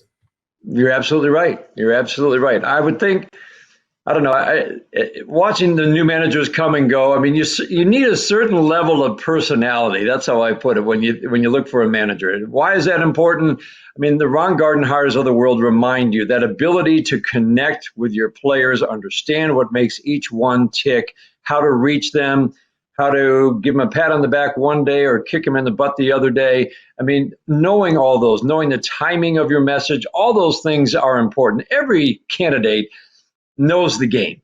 Every candidate knows the basic strategy of a game. Yes, some are better at running a game than others, but handling a bullpen, handling players, And I think teaching the game a certain way. Ron Gardenhire had a certain style. It worked in Minnesota. I think he was laying the foundation here in Detroit. I think it would have slowly come into place. Remember what he was working with. It was a lot of young talent that he was trying to mold and teach at the major league level with his coaches. The lower budget teams, and think Oakland, think Tampa Bay, think Cleveland, and the Tigers are going to be a lower budget team, I think, for the next couple of years. Those teams win with one thing: pitching and defense, run prevention. You can have an average offense with enough power to score enough runs, but if you do it with pitching and defense, those three teams, low budget teams, have been winners.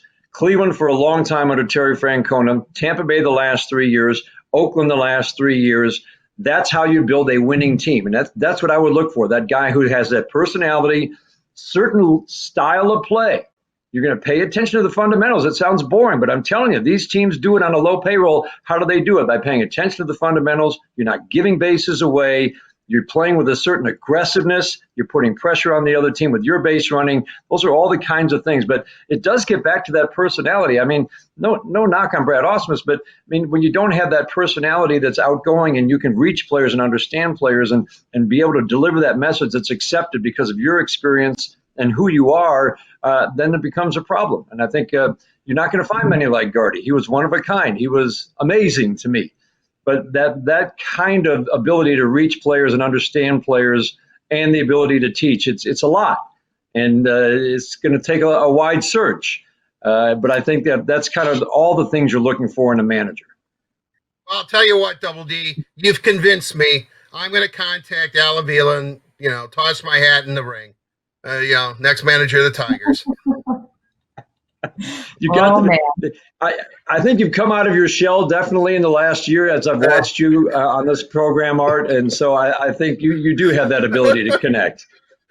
You know what? I'm getting you another hot dog maker. That way you can make 4 at a time instead of just 2. Hey, that baby was cranking right to the very last day. I want you to know that.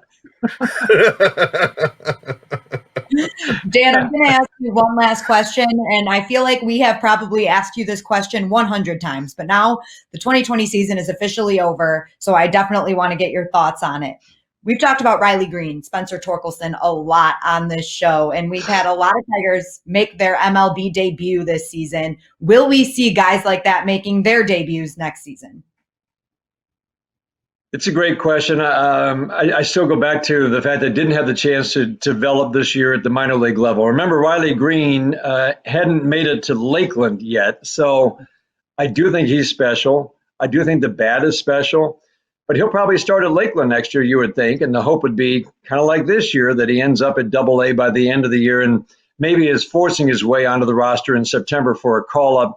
But again, the whole clock thing certainly affects September call-ups. But I think Riley Green, watch him next year. The good signs for Tiger fans will be if he gets to Double-A, shows he can handle that, and is really putting up not just okay numbers for his age at Double-A, but really big numbers at Double-A. I'll go back to the Pete Alonso comparison with Spencer Torkelson, a college hitter who's advanced, still needed 2 full years in the minor leagues before the Mets brought him up. I mean, that'd be a great comparison if Torkelson could hit 50 home runs in the major leagues. But I do think that's a reminder. There's a good college hitter, still needed 2 full years in the minor leagues. Could Torkelson do it in 1? Absolutely. I mean, everybody said he was pretty special. But I do think he needs that full year in the minor leagues. Will he even start at Double-A next year? Doubt it. I mean, he'll probably start, you would think, at Lakeland, and that's even pushing it for a guy who hasn't had any minor league at-bats. And then, he'll force his way hopefully up to Double-A, maybe even Triple-A by the end of the year. That's a guy I would think they would push fast, and I think Riley Green's in that same boat. But I really would not, because of this year and the lack of minor league at-bats, I wouldn't think either one probably we're going to see in 2021. And sometime I think is certainly more likely. I don't know when it would be, but they'll tell you. The Tigers have had track record of when a guy shows that he is ready for the next level of challenge, the next level of all the advanced hitting and pitching he's going to see, they're going to move him up. And I think that's what you should watch. both of them are tearing it up at Lakeland, they'll get moved up. If they tear it up at AA, they'll get moved up. And when they force their way into a major league roster, that's when we'll see them. But I think 2022 is the more likely year. Well, Dan, thank you so much for joining us today and joining us throughout the entire Tiger seasons. You have been so great. It's been awesome talking with you, and your insight is always appreciated. And I promise we will not forget about you during this off season. Good. There's going to be a lot to talk about, guys. I always love talking with you. Thank you, Dan. And a big thank you to McLaren Healthcare for presenting Brush Street Beat right here on the Word on Woodward. We can't thank Dan Dickerson enough. So another thank you to Dan for joining us. And I want to remind you guys of a Miller Lite contest that we are running right now. The Detroit Tigers and Miller Lite are teaming up to give our fans the chance to win autographed Detroit Tigers merchandise and some great Miller Lite gear. Enter online to win one of 72 Miller Lite home run kits from now until October 12th. You can never have enough Tigers gear and memorabilia and all kinds of items. So you definitely need to enter that contest and get ready for next season. Right now, we're going to review this season again, but this time we're going to talk to Matt Shepard in the headliner. Thank you, Daniela. It is time for the headliner presented by Miller Lite. Our guest is the voice of the Detroit Tigers on Fox Sports Detroit, the one and only Matt Shepard. And Matt, thanks for joining us on the headliner. I really can't believe the baseball season is already over. It seems like it just started. I know, I'm having withdrawal right now, Art. And the reason I'm disappointed is because even though this team struggled down the stretch, I really enjoyed watching Willy Castro and Jeimer Candelario, Tarek Skubal, Isak Paredes, Daz Cameron. I loved watching them and seeing them grow a little bit. But we'll wait until February, March and see how they pick up down there in spring training, hopefully. You know, I know that on previous shows, we thought what the Tigers' record was going to be. I had them at 27-33. I was extremely optimistic that they were going to play 60 games, to begin with. But yeah. I know you've only had a few days here to kind of look at it all, but the tapestry has been painted on the 2020 season, so to speak. What were your expectations, and how did they change now that you see the complete picture? Well, you and I talked, and I think I had them about 25 wins. So I was pretty close. I think you were pretty close. You know, remember all the one-run loss games that they had. They at one point lost 4 straight one-run games, and they had a couple of those which I thought late in the game that they should have put away, but they didn't do that. You know, it's a huge offseason, as you know, Art. But I think overall, I think there was some growth by some guys. I thought some guys took a step backwards. And I think what that does is that bodes really well for competition going to Lakeland. And I think that's something that we should all be looking forward to. You and I have talked throughout the season about we wanting to see the young guys. How much does it take for us to be convinced whether a young guy is good enough to play or not good enough to play?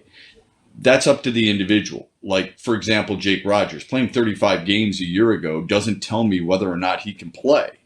But next year will be huge for him. He needs to elevate his game enough where he's in the conversation for at least the backup position as the catcher. So I think what we've got here is we've got a great anticipation in the offseason, Art, where we can look forward to seeing how the young guys handled their offseason as major leaguers and how they come back next year. The other thing I loved about what this team did is, remember, there was a time where they lost 9 straight, and then they come out and they beat Cleveland in a series. This is a team that I think showed at times that it can handle some adversity, deal with some disappointment, and still bounce back. Individual players did the same thing. Jeimer Candelario started 0 for 17 on the season. He was named AL Player of the Week at one point and finished with a .297 batting average. I think those are all really positive things moving forward. You know, it's interesting when you said about young players and the maturation. I guess I go back to what Mike Babcock said, and I know you heard him say this a million times when people would ask him about ice time or players' ice time or when are kids ready. And he always would say, look, that's not up to me. And you know, at the professional level, it's up to them.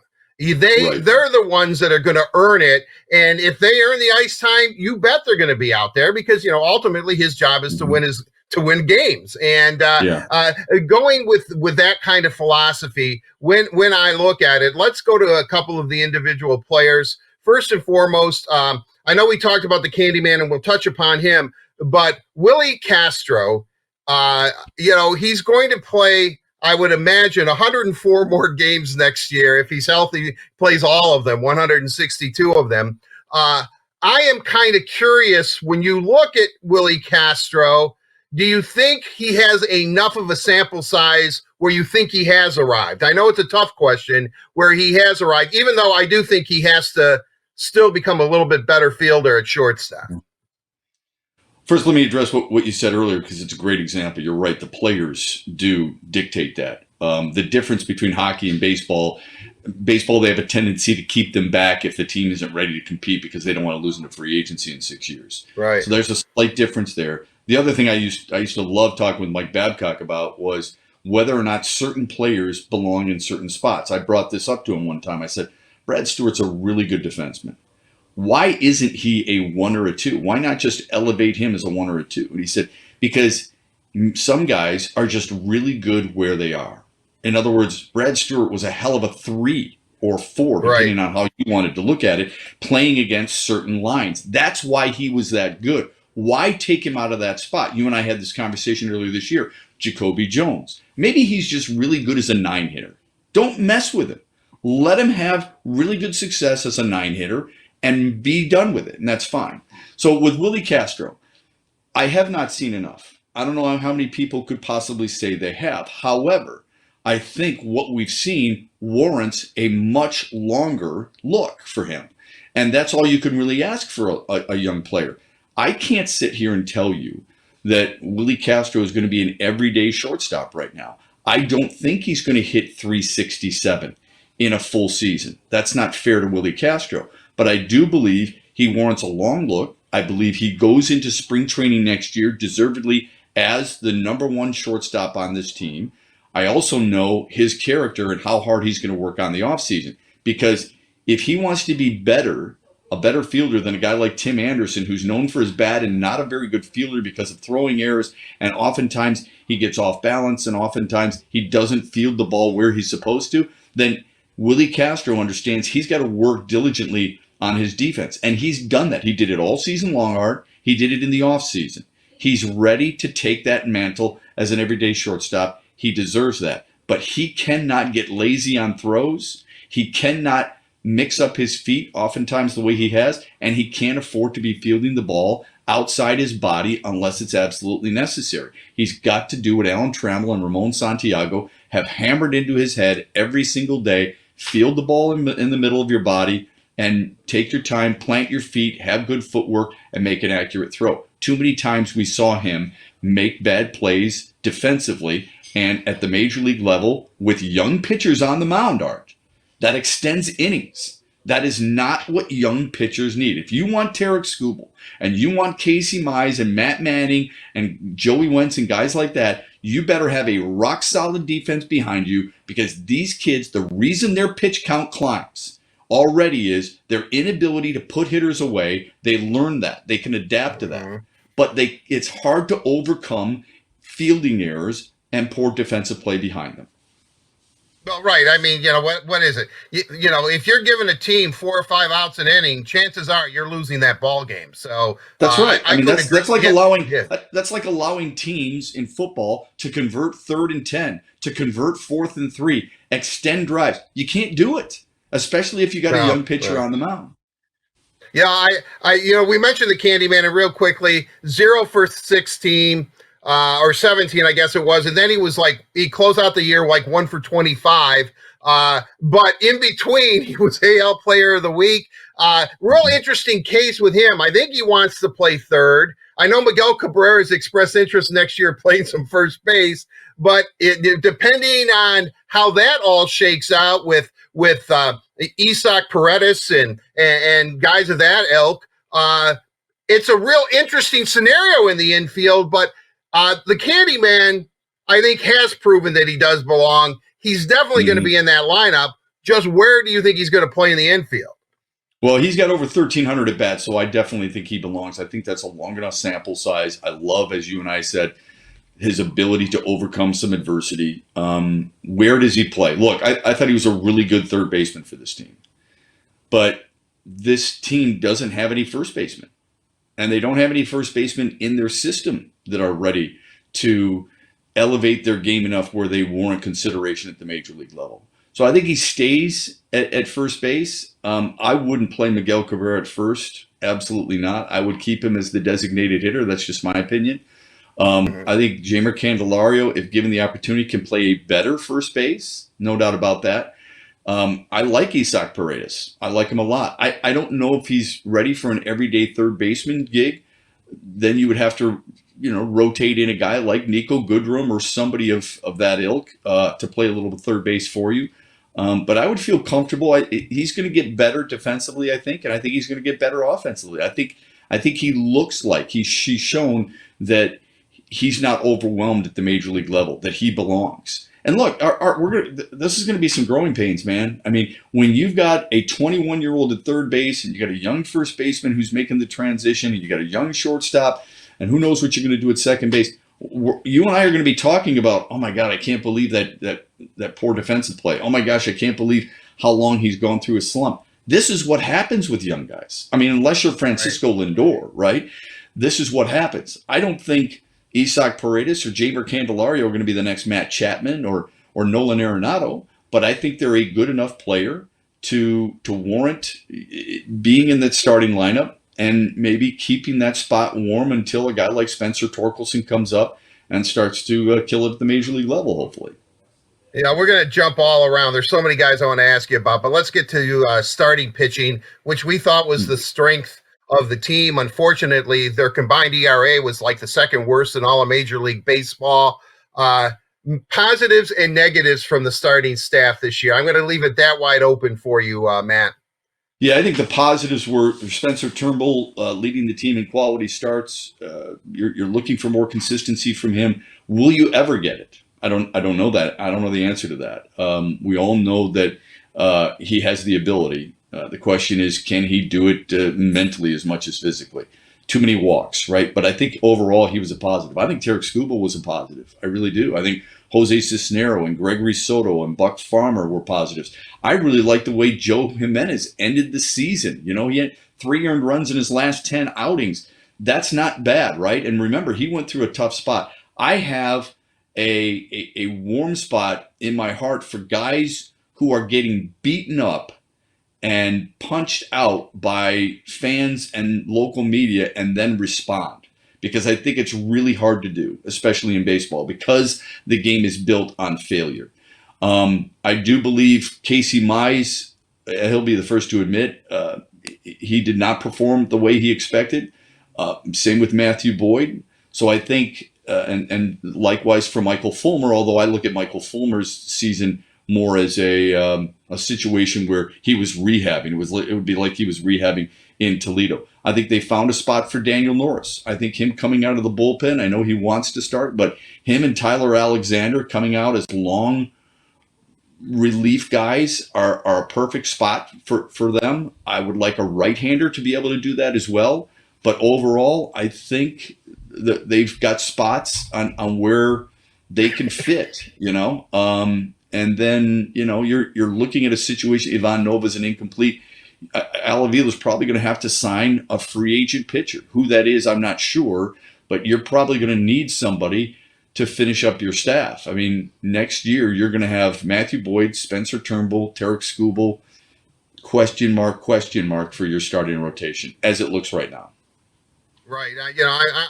I'm going to give Casey Arthur Mize the benefit of the doubt. I think that he'll work it out. I thought that he was amazing in his post-game press conferences where, you can tell he was a little, he was disappointed, but he certainly wasn't defeated. And I think that's really a key, especially when you're looking at young players. I know we're running out of time, and I said we're going to jump around. Ron Gardenhire, obviously maybe the biggest move Al Avila is going to have to make this year is who's going to manage this club. What do you think the ingredients will be for the next Tiger manager? What must they have with this rebuilding team? Yeah, it's a really good question. I think any good coach and you and I have been in plenty of locker rooms and clubhouses. The best coaches are great communicators. So This guy better be able to communicate well to players. That's a given, right? Analytics is so big in baseball, and the Tigers have spent an enormous amount of resources in building up their analytics department. So you better embrace that as well. Personally, I would like to see somebody be at least a bench coach. If I'm the Tigers, I wouldn't mind a young guy with some inexperience, but you got to have some bench coaching experience, something to plan ahead, something where your next move is. And obviously, the last thing is they've got to understand where the organization is, and they will. This organization may not be able to contend for a division title next year, but they're getting closer. So working with young guys, working on the fundamentals, and understanding from the top to the bottom, like Ron Gardenhire had helped build, top to the bottom, that method, that belief, that philosophy has to exude throughout each level of the organization. Well, Matt, I have a warm spot in my heart for you, as you very well know. Thanks for joining us throughout this season. The word on Woodward isn't going away, nor is the Tiger Talk. So I know you're going to be joining us a lot during the offseason as well. But I really do appreciate your time. That'll do it for this edition of The Headliner presented by Miller Lite. It is the original light beer. It's only 96 calories. It is delicious, and it's available for delivery. Daniela, Matt, Shepard, simply. You just sold me. I'm going to buy some Miller Lite as soon as I leave the ballpark today. Always great to hear from Matt Shepard. Let's get into Let's Socialize presented by AAA. And for Let's Socialize, we have to bring in Carly Johnston. Carly, I'm going to let you take this one. What do you got for us today? Thanks, Danielle. I have to say, before we dive into some of the questions that I've gotten throughout the show, we were getting a lot of comments while we aired that interview that Art had with Matt Shepard. They were talking about a future manager, and some people threw out a couple names. One that I noticed was a common denominator in a lot of those comments was Lance Parrish. Big wheel. So what do you guys think, Danielle? I'll go to you first. What do you think, Lance Parrish, GM? Well, it seems like fans really like the idea of him managing the Tigers, and I don't think it's a bad one. The only negative thing you really have to say about him is that he's managed at the AA level. He has coached at the major league level. He coached under Alan Trammell, but he hasn't been a manager of a major league club. So that would probably be the only downside to it. But the upside to it would be the Tigers are really young. A lot of their players are fresh out of the AAA, the AA. So maybe Lance Parrish would be really good at working with some of the young players and developing them into major league ball players. So I think it's definitely a possibility. I wouldn't say no to all of those fans that are asking, but to be honest with you, I don't quite know exactly which direction Al Avila is going to want to go in with this, because there are a lot of possibilities. There are definitely big shoes to fill, but Art, do you think Lance Parrish could fill those shoes? Obviously Lance would be, a great addition. He has managed at the minor league level in the past, as Daniela was alluding to. I don't know. I'm not so sure if that's where Lance sees his future. I know Alan Trammell has also been mentioned. Does Alan come back this time around? He has managerial experience. He really knows inside and out. He's working with all these young prospects to get them better, especially on the infield. Could Lance do the job? Yeah, I think he could do the job. But I'm pretty sure at this point, and I have no inside information, let's just say that, not like I do. If you're going to ask me who's going to win the Wowies, I'm pretty sure I can give you some pretty solid answers on that. But I think that Al Avila is really going to have to take his time. Unfortunately, this 58 games the Tigers played was a kind of a small sample size of where these players really are at. So I think he's going to have to be almost nitpicky, like constructive criticism when he looks at this Tiger team and looks at these individual guys. Like, I know we keep saying Willie Castro, but is Willie Castro a perennial 300 hitter? Will Victor Reyes, continue to go up the chart, so to speak? Where are really Mize and where are Skubal at this point? How about Matt Manning next year? Are we going to see Alex Faedo? Will he stay healthy? And Faedo should be into the mix. So I think that there's a lot of questions to be answered. And I think that when you're looking at a manager, because there's so many questions, and you're talking about a team that's relatively young, and I know you have a couple of veterans, and Miggy was a good leader. Miggy's a good guy.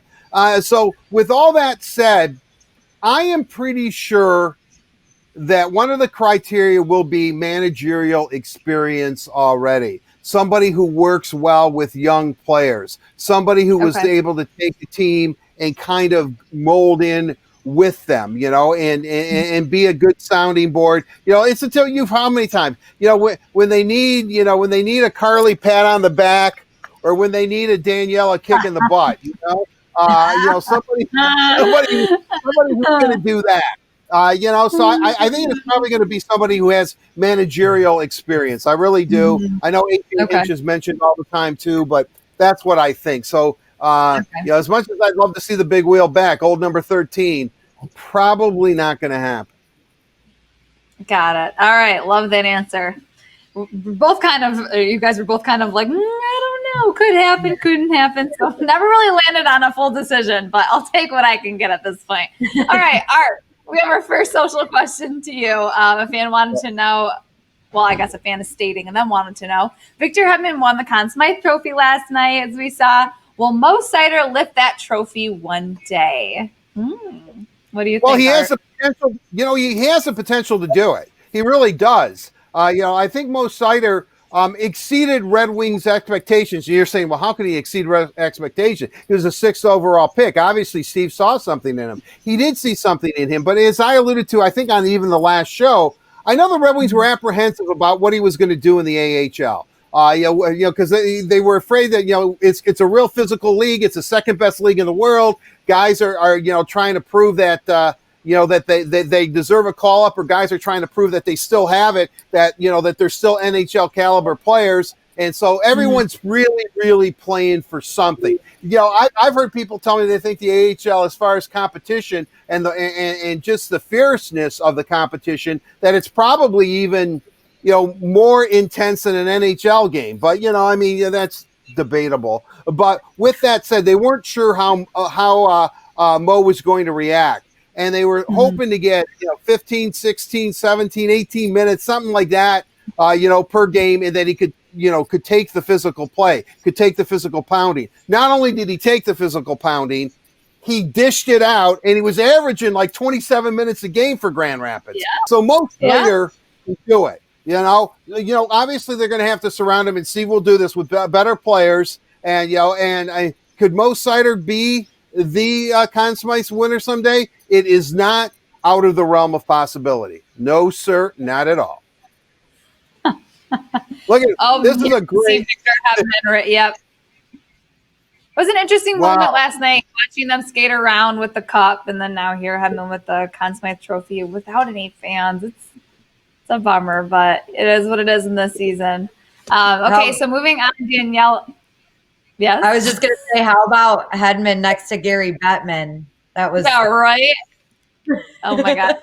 Well, in Gary Bettman's defense, skates at about 4 inches to the height. So that's all. Right.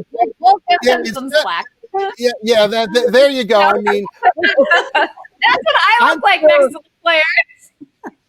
I am sure next year Gary Bettman is going to have an edict. Whomever wins the Conn Smythe and whatever captain I present the Stanley Cup to, they must be out. They must be on their street shoes. They should not be wearing skates at all. Because when you're 5'2", you definitely everybody is tall, but next to you. I have no idea how tall Gary Bettman is, but it's but Hedman's like 6'6", 6'7". The only guy that probably is taller on skates than Victor Hedman would be Chara. Michael Rasmussen's right up there, but Zdeno Chara, exactly, Cara. Ridiculous. All right, there you go. Pat yourself on the back there. That was a good one. There is a picture of me interviewing Mo Seider, me standing next to him, and he's on skates, and it was just like it was ridiculous. Anyway, we're gonna move on. It was so ridiculous. I'll have to bring it up maybe next show. All right, question number 2 we have for Daniela is on the Tiger side. Who is your favorite Tigers player that made their MLB debut this season? We have a few to choose from. Yeah, there's a lot of them. But for me, I didn't even have to think twice about this. It was hands down Casey Mize. And a lot of Tigers did make their debuts. And Casey Mize wasn't as successful as some would have hoped. But the thing I really liked about it was, A, we've all been waiting for this. Tigers fans have been waiting for the debut of Casey Mize. And B, because of the way he handled the adversity, I know that we wanted him to come in and just crush it, didn't we? I mean, everybody did, but that's not realistic. And he talks all the time about how he's going to take the negative and just use that to fuel him for next season. And I think we are seeing the making of a phenomenal pitcher. So it was just really exciting to see Casey Mize getting that start, making his MLB debut. Skubal too, obviously, who actually probably fared a little bit better than Casey Mize, but we were all so excited to see Casey Mize, and I think we should be excited, and we should be excited for a long time coming. Absolutely. I was going to answer. I know Art would have answered the same, but we're running out of time, and I have one more thing. The Detroit Red Wings tweeted, with only a week to the 2020 NHL Draft, the word on Woodward is highlighting the top-ranked defenseman and goaltender, and they wanted you guys, the fans, to let them know who you would want the Red Wings to select. So here are the results. You guys chose Jamie Drysdale over Askarov, and there were others, so you can tweet who you would want to see the Red Wings draft. So head on over to Twitter to see what some of the people were saying. But Jamie Drysdale seems to have been the winner at the end of this show. So that's all I have for this Let's Socialize. It was a lot to cover. It was. I'm interested that all the fans like to see Jamie Drysdale. I think sometimes people think we have some sort of like insight. Maybe we have an edge up on who Steve Yzerman is going to take. We have no idea. We are just as in the dark as you are. So I think it's going to be really exciting to see what happens a week from today. Oh, I'm excited. I know. Well, thank you, Carly. Always fun. That does it for today's Let's Socialize, presented by AAA. AAA says thank you, with free roadside assistance for first responders and healthcare workers fighting to defeat COVID-19. You protect us by going to work every day. Let AAA protect you on the way there and back. Man, every time it's Art, Carly, and I can't close out the segment. I end up laughing the whole time. It's always great doing a show with you guys. Shout out to you guys. And that does it for today's Word on Woodward. Be sure you're liking, subscribing, and turning on your live notifications so you don't miss a second of any of our shows. But if you do, you can catch them on the Word on Woodward YouTube page. You can see all of our interviews, or you can listen to the show as a podcast on Apple Podcasts, Google Podcasts, or Spotify. Wherever you listen to your podcast, listen to the Word on Woodward. Catch our next Word on Woodward presented by Raymond Thursday. But Thursday's show, we got a little time change for you guys. It's coming at noon. So make sure you're tuning in to all Red Wings and Tigers social media, Facebooks, YouTubes, and of course the websites at noon. So we'll see you Thursday.